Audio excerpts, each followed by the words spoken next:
right, so what effects do you actually need in your mix to make it sound industry standard like a pro actually mixed it? You actually need a lot less effects than you normally need. And if you're familiar with anything that I teach, there's only 5 objective standards to a pro mix or to an industry standard mix, and none of those 5 are effects. And so I get the question a lot of what effects should I actually be adding to my mix? And so I wanted to show you just a real mixing example of effects that I added to a just standard rock mix. Nothing super special about this song from an instrumentation or production standpoint. And so I want to show you how few effects are actually needed to get this mix to that professional industry standard quality. Let's dive in. Okay, so now that we've completed our depth matrix, we're on to effects. So finally, we get to do the fun stuff and start adding effects to our mix. So I think the biggest thing is I have room in this 300 range. So obviously that's the lull signal. We don't have to worry about like our 3 though. So this is the very last 5%. Our mix is pretty much there. Like it sounds loud, it sounds punchy, it's thick at the same time, and we have some clarity amongst all of the different items that we're working on. So the one thing that I'm going to be very cognizant of moving forward is I don't want to mess up what we've already done. And so I'm going to look in this analyzer, and we want to, again, focus on that sonic balance of exactly what we're aiming for, which is that straight line between 40 hertz and 5 kilohertz, and then with kind of gentle slopes on either side. So if we are aiming for that and we have holes in our mix, that means that there's room for our effects to actually exist. And it's not that this actually needs to be exactly, flat all the way across. It doesn't need to be, but it needs to be close to that. Because if we look at our references, for example, if we go to this Bad Habits mix, where the train should be rescued by a hand in the ocean, now I'm alive and the wind's right. so you can tell it's, a little bit weaker around that 5 kilohertz, and it's really weak around this 300 to 400 hertz range. So it's not necessarily that you need to have a flat line, but it needs to be relatively close. So let's go to this end of the road canister.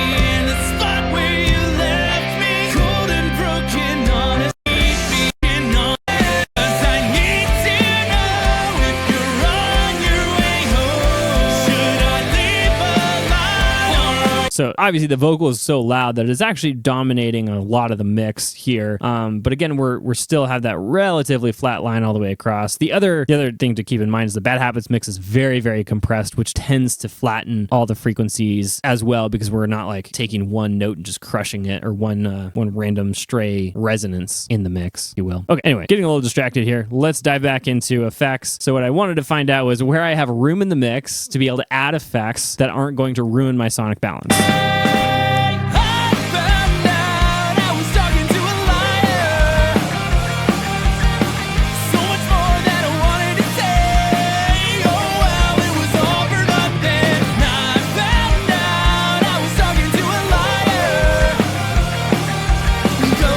So I think the biggest thing is I have room in this 300 range. And kind of all over this 1 kilohertz, or like between 300 and 1 kilohertz. That's the safe range. And then anything above 4K essentially is also very safe for effects. So I'm just going to keep that in the back of my mind as I'm moving forward with my effects to be able to place things appropriately. That's not going to create too much mud in the mix overall. Okay. With that, our first move is going to be adding a drum bus or drum room, because there's no room already with my drums. And so I'm going to create that for myself on bus number 24. And bus number 24 is then going to get routed back into my drum bus. And then I'm going to create a track just so I can see that here. Drum room. We're going to color it the appropriate color because it's a drum and it should be red. Okay, so what we're going to do here is we're going to use a reverb plugin that's more realistic. So we're going to use a Space Designer here. And we're going to go find a nice room that we could have recorded these drums in. Kind of want big drums, so let's try this big club room. We'll see how this all goes. Yeah, it's not as big as I thought. Let's try a bigger space. Big drums, there we go. Perfect.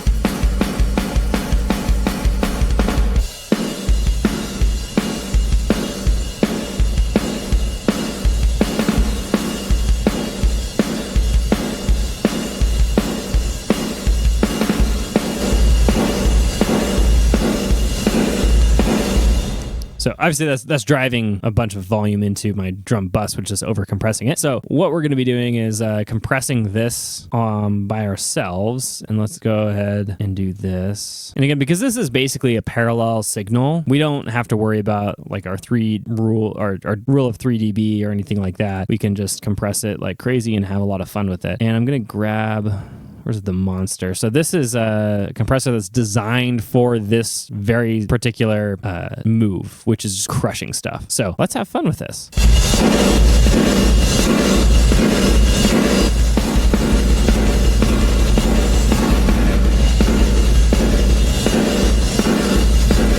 Okay, so that must be a longer attack.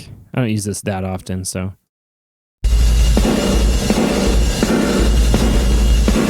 It must be a longer release. So let's do a short release, fast attack.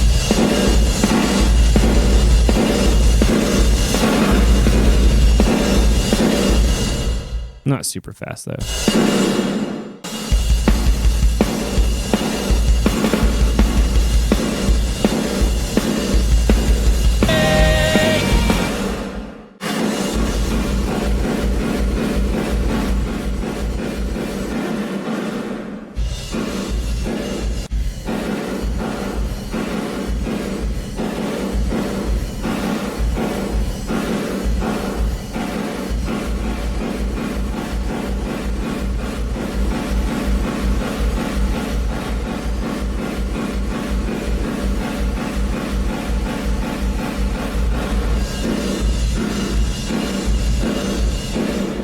Okay, so obviously this is just like kind of ridiculous how compressed this is. But now that we can mix this in really subtly, and I'm going to add another EQ too, just to avoid too much those cymbals from creeping through.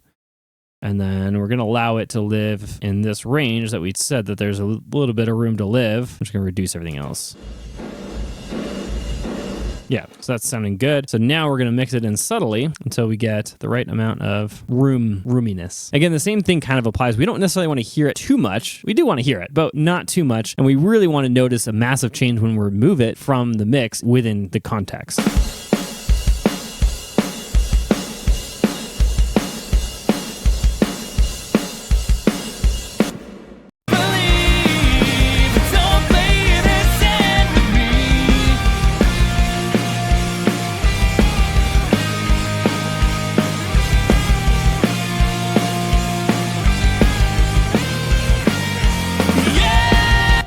Okay, I like that. Let's add one more effect to our drums. It's going to be the snare. Add just a normal plate to this guy. So snare plate. And we're going to use the lustrous plates.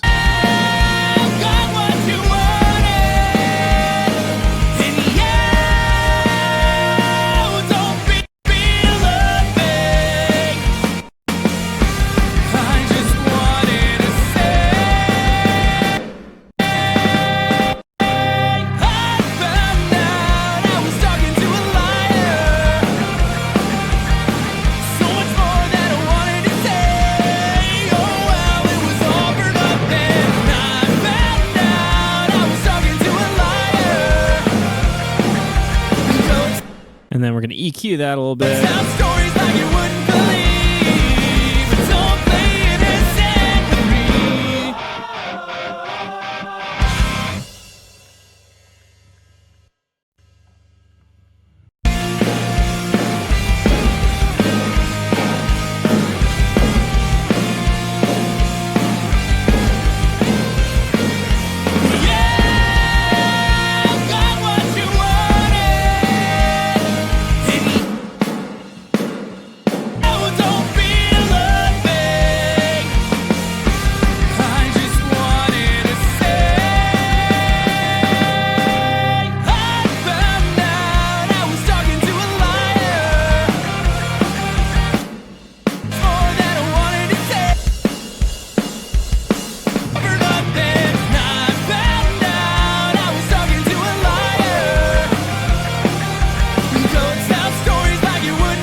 Okay, the next critical one is going to be this lead vocal. We're going to be wanting to add some nice slapback to this guy.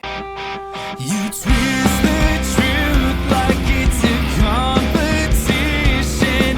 I'm in your heart like you're in my head. All right, and slapback delay, we're going to use a quick little sample delay. You twist the truth like it's a competition. And then let's use some fat effects on this guy. You twist the truth like it's a competition.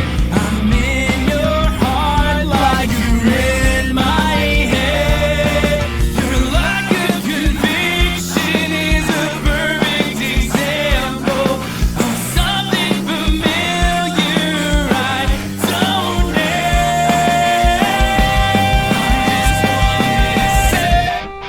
You twist the truth like it's a competition. I'm in your heart like you're in my head. Your lack of conviction is a perfect example of something familiar I don't know.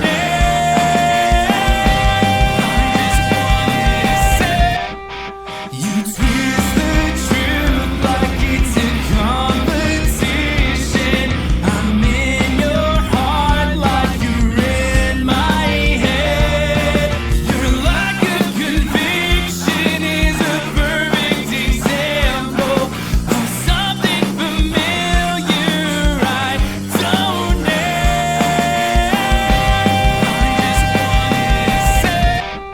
Yeah, I'm going to create its own vocal plate here. So that's going to be the slapback. Oh, and then because I think I'm going to add this to my harmonies as well. I'm going to do a cool little trick, which is putting a gain plug in and swapping the left and right. So the left signal will go to the right and the right signal will go to the left for those harmonies. So it's going to kind of like intermix them a little bit without actually like bringing them together. So it's kind of a cool little trick, if you will.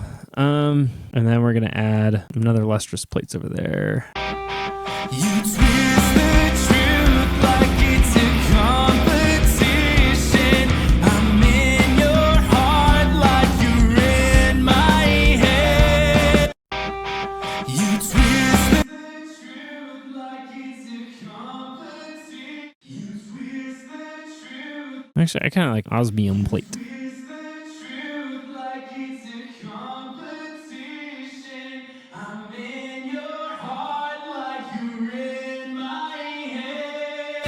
Your lack of conviction is a perfect example of something familiar I don't know.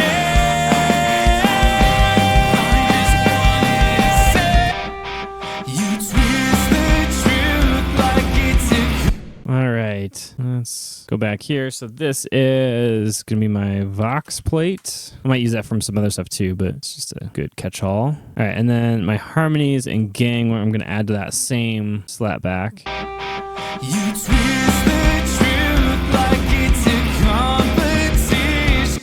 In your heart like you're in my head. Your lack of conviction is a perfect example of something familiar I don't know.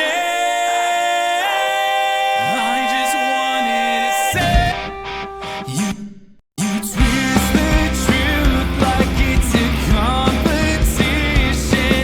I'm in your heart like you're in my head. Your lack of conviction is a perfect example of something. Okay, and then my lead guitar is the only other thing that I'm really thinking I need, unless I'm just completely forgetting something. So let's do a lead delay. And I mean, I guess I could do like a infinite delay technique on my vocal, which I might come back and do that just on first thought. I mean, it's not really necessary for like the mix, but it might be a fun creative effect. Not sure. I'm a little tired right now, so I'm not sure if I want to like dive into doing something that I might regret later and spending a lot of time on it. So we're going to avoid that for now. All right, we're going to do a sample delay here. Oh, pardon. Gain, stereo. Swap left and right. So now our lead will be mono essentially. Until we add our delay, which we're going to just do a normal echo. No color, no feedback, quarter note.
and that's all we have for effects as of right now. I might come back and do some more later during revisions if Michael wants me to. But at this point, I feel like it's a pretty just solid mix. There's nothing super fancy, and I don't think there really needs to be anything because it's just a good song in and of itself. I don't need to get super crazy with effects or anything like that to try to enhance it to be more than what it actually is already. Okay, so if you found this video on effects helpful and you're going to go and use some of these examples inside of your own mix, then I would really highly encourage you to check out my book, The Objective Mix, because this is going to get the rest of your mix nailed first before you actually dive into effects. While effects are fun and really exciting to use and play around with, ultimately it's the last 1 to 2% of your mix. It's really not that important, and by giving that and by focusing on the fundamental aspects of our mix, specifically the 5 keys to an industry standard mix, we can get far more professional results far faster in our mixes. So if you want to check out what those are, you can check out that book in the description of this video. And if not, I still love you, and I'll catch you in the next video.